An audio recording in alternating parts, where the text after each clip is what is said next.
Star Trek Lower Decks is back. What up? We doing sci-fi stuff today?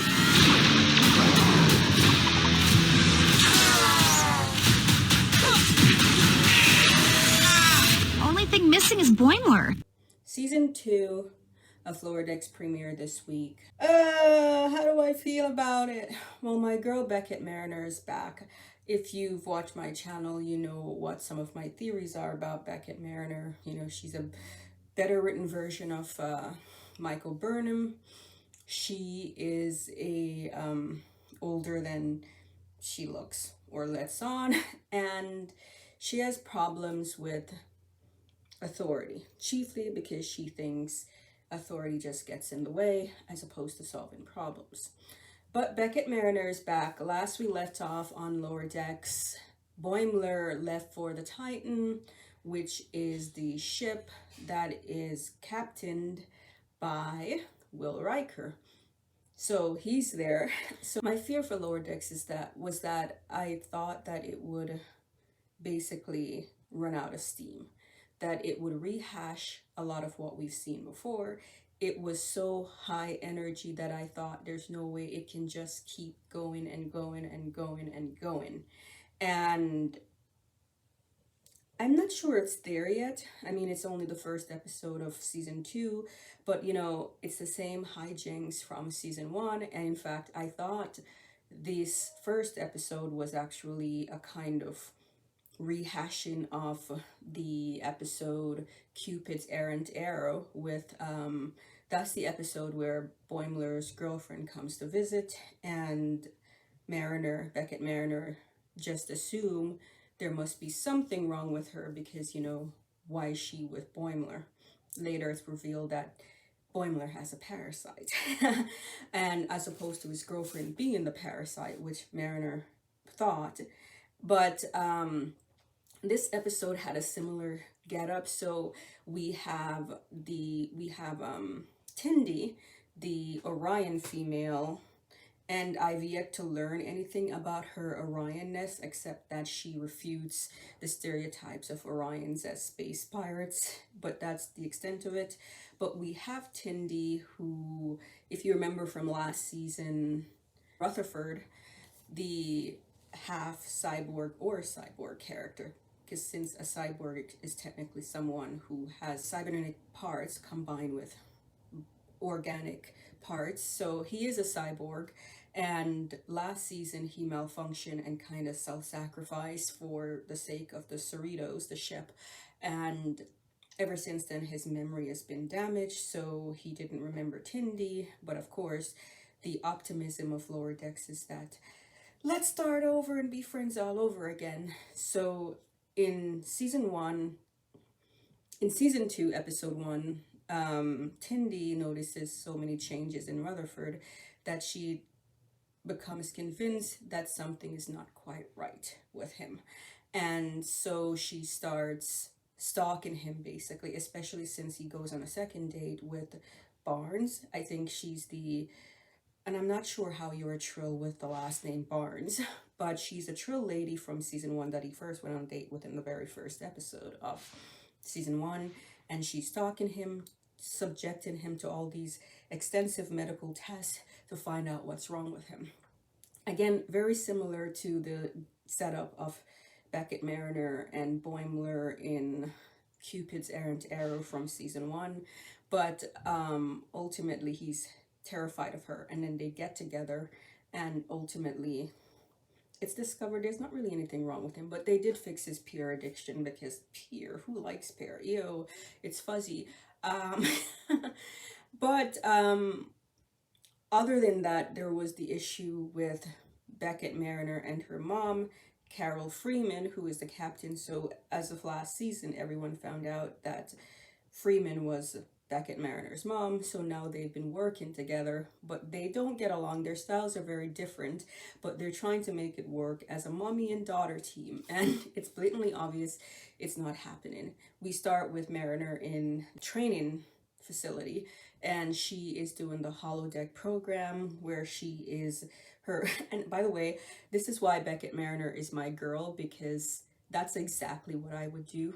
I've always said I hate exercise, but if you can give me exercise in the form of like, a badass martial arts activity, then I'm down with it. And Beckett Mariner, her training, her cardio comes in the form of a holodeck program where she has to escape from a Cardassian facility. And obviously this is the beginning of the episode, so when it started I'm like, this is not gonna be real, this is clearly not gonna be real. And I was worried that they would try to pass it off as real, and then it would be like, surprise, it's not real. But fortunately they did not do that, so I was happy for that. I was happy they did not do that. From the get-go, all the hints suggested this is a simulation, this is a holodeck program. But I love that her workout is in the form of an actual action adventure, holodeck program, as opposed to the garden variety. Let's run on cardio, let's run on the treadmill, and blah, blah, blah. But I love that about Beckett Mariner, my girl, as I said. But Beckett Mariner and her mom are trying to make things work. And this is making the number one, the first officer, very uncomfortable. Jack, this is making Jack very uncomfortable, because he's the first officer, and suddenly the mommy-daughter team is unstoppable. So when they go to a planet that recently recovered from some sort of civil war, and Beckett doing her goody-goody two-shoe stuff, she decides to help restore some of the city's major, I guess, buildings. So while cleaning one of them, she accidentally unleashes some weird energy that transforms Jack into a god. So the godlike beings, if you're a Star Trek fan, godlike beings are a natural part of Star Trek, especially the first original series, TOS. Godlike beings are so popular, so common, and this one, because Lower Decks sort of is paying homage and also kind of a spoof, it makes a lot of references to Gary Mitchell. Gary Mitchell. So Gary Mitchell was Captain Kirk's friend from the official second pilot of Star Trek, the original series. He was Captain Kirk's friend who was hit with an energy beam and then became a living god before their eyes. So the episode was called Where No Man Has Gone Before. And of course, he becomes a god, and with great powers come great ego. So he starts trying to control everything until, of course, Kirk had to drop a rock on that biatch and stop him. But Gary Mitchell is the reference point for Jack becoming like a godlike being and basically trying to eat the Cerritos ship, because he's mad that Beckett has displaced him in the captain's right hand. Eventually, Captain Freeman discovers that if she just feeds his ego, it might help a little bit. So she starts feeding his ego, of course, and it started helping a little bit, but eventually, this is, of course, shows the rift between Mariner and the captain. Styles are very different. The captain wants to, soothe his ego by complimenting him to help him to like calm down, whereas Beckett wants to basically hit him with just more energy to overpower him. And eventually the Doctor and Beckett are able to overwhelm him, and eventually they got him back to normal, and Beckett literally, by beating and hitting him with a rock and among other things, to get him this godlike power out of him. But at the end of the episode, all is good, and Beckett and Captain Freeman realized that while they thought it was great to work together as mother and daughter, it's probably not the best idea. They don't share the same vision. So they break up as a team, and Jack is back as, the captain's right hand, and all is good. Meanwhile, of course, there are numerous references to Boimler, who actually does not appear in the episode until the very end, because he, as you remember last season, he went to the Titan, which is captained by Will Riker. So he is there, and Tendi first made the reference to him being really happy in his dream job. That was his dream job. But of course, we know all cannot be good because we expect him to be back. And at the end of the episode, we see him on the Titan being overwhelmed with the dangers of being on the Titan.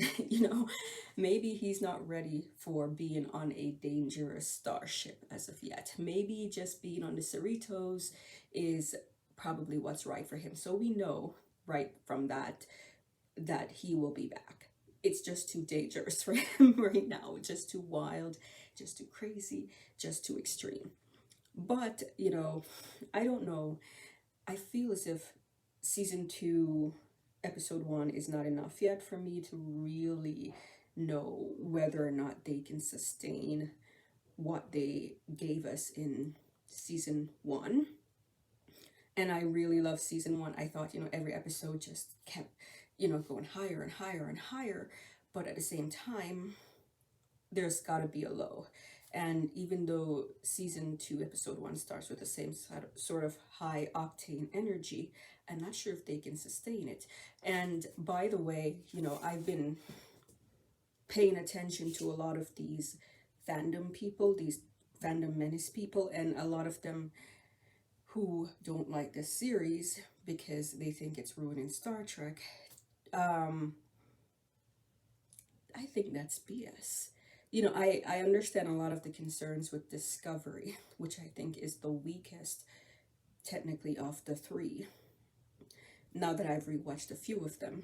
And I understand the concerns with Discovery being a problematic show in terms of just being a dumb space action adventure and blah, blah, blah. But but Lower Decks is fun if you don't take yourself too seriously. But I sometimes feel these fandom menace people, they feel the need to trash something because it's their brand. And we all know what happened with that anti-Trekker guy who admitted that he liked Lower Decks, only to the detriment of his fan base, who expected him to hate on it the way he's been doing all the newer Star Trek stuff. I think these people have issues. I don't even know if they legitimately hate the show, but feel that they have to say they hate it because it's part of new Trek, and everything that's part of new Trek is supposed to be evil for them. But I like Lower Decks. My problem with Lower Decks is I just don't know if it can sustain. And I know I've said that it's now 11 episodes and it's sustained, but I feel as if at some point you have to it's gonna have to slow down, and I'm not sure what that will mean for the show going forward. I'm not sure if this is a show that's set to go on indefinitely. I don't think it can. And I feel as if it does go on indefinitely, it will have to become a more traditional Star Trek show, meaning it will have to drop a lot of the humor in favor of more traditional Star Trek adventures. I feel as if that might happen, and I'm not sure if that will hurt the show if it just becomes your standard Star Trek series. And I'm thinking mainly about the Orville with Seth MacFarlane, where it initially sold itself as Galaxy Quest. It's basically Galaxy Quest, the series, but that's not what it really is. It occasionally tosses in the humor and the jokes and all that stuff, but more times than none it plays like a straight Star Trek show where the episodes are your standard Star Trek premise, and there's almost no humor to offset it. So it's really not correct to refer to the Orville as a stand-up or a satire or a spoof of Star Trek in the way Galaxy Quest was. It's really just Star Trek with some humor tossed in. And right now, Lower Decks is a kind of homage send-up of Star Trek tropes. But what I was saying is that I think it will eventually become probably more like the Orville. And I don't know if that will be a good thing or not. And by that I mean it will just start playing straight, because I don't think they can sustain a lot of this humorous insider stuff, insider references and jokes, jokes that you get if you're a Star Trek fan. Which brings me to another issue. I've been meaning to get someone who has never seen Star Trek, really, maybe a handful of episodes, but who've never really been invested in Star Trek, to actually watch Lower Decks, because I don't know and I can't tell if someone who's never seen Star Trek would still find a lot of the jokes funny, like the insider jokes and all that stuff. So when you yell about Gary Mitchell, would a non-Star Trek watching viewer know what that means? Well, they won't know, maybe, but will they still get the joke? And I don't know if non-traditional Star Trek watching viewers would get any of these jokes in Lower Decks. So that's why I don't know if it's a universal show in that regard, where even if you're not a Star Trek fan, you can still appreciate the jokes. I don't know. I would love to hear the view of someone who's never really watched Star Trek, and but who are watching Lower Decks, and what they think about the humor, and if they get it, or if it bothers them, like all these random references, the things that they're not familiar with, like Gary Mitchell and blah blah blah. Would they get a lot of that? Would they get Miles O'Brien being the most important person in Starfleet? I don't know. But I'm curious to see where Lower Decks goes. I'm curious to see, and I hope they don't do a number on Beckett Mariner. My theories about her remain that she's older than she lets on, and I hope they continue to explore these characters. And I know Boimler is definitely back. I don't know, I think of the foursome, the one that's my least favorite is Tendi, which isn't saying much, but I just feel Tendi, well, they're all kind of one-dimensional, like one-tracked, but I think Tendi, for me, it's just her high, over-the-top personality. And it's weird because I'm usually like sympathetic to these types of girls like Tendi and Tilly in Discovery, and even Jurati in Picard, because these are my types of girls. But I feel Tendi is just a little too over the top, and maybe it's because she is not human. She's the only non-human of the foursome, and I feel they haven't written her as alien enough, if that makes sense. And I know I'm not saying they need to revert to Orion stereotypes of the sexy Orion girl. I like that they didn't do that, but I would like to see some alienness about her, and I'm not getting a lot of alienness. The only time I found her alien was the episode regarding the dog, because she didn't know what a dog was and she thought dogs talked, but I didn't find that really believable, because I feel she would have had access to Earth's archives, so she would have been able to figure out what a dog was from the archives. But they played that to her alienness, and I'm okay with that. But I guess it's part of my pet peeve, where I hate when aliens behave too much like humans. I mentioned the Trills lady, whose last name is Barnes. There's an Andorian lady named Jennifer. And now you have Tendi, there's nothing really Orion distinctive about her, except she's green. So I would love to have her bring in some of her own culture to the story, just to let the audience know that she really is Orion, and what does that mean to be Orion among humans. But yeah, anyway, these are just some thoughts on Lower Decks. Because it's episodic, I don't know where it's going to go. The only thing I know for certain is that Boimler will be back, because he's over his head on the Titan. Just how they get him back, it's not clear. Will he voluntarily request to be transferred back to the Cerritos, and how will that go down with Beckett? I predict she'll be mad, because she's still mad about it. I predict she'll be mad about it, and pretend she doesn't want him back, but at the end she's like, no, I love you, come back. But That's the only thing I can predict. It's episodic. I don't know where it's going to go. I don't know what Star Trek episodes it will spoof.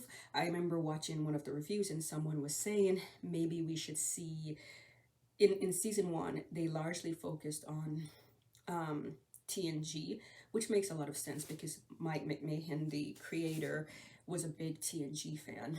They focus a lot on TNG with the little stuff here and there, mentions here and there for TOS, and also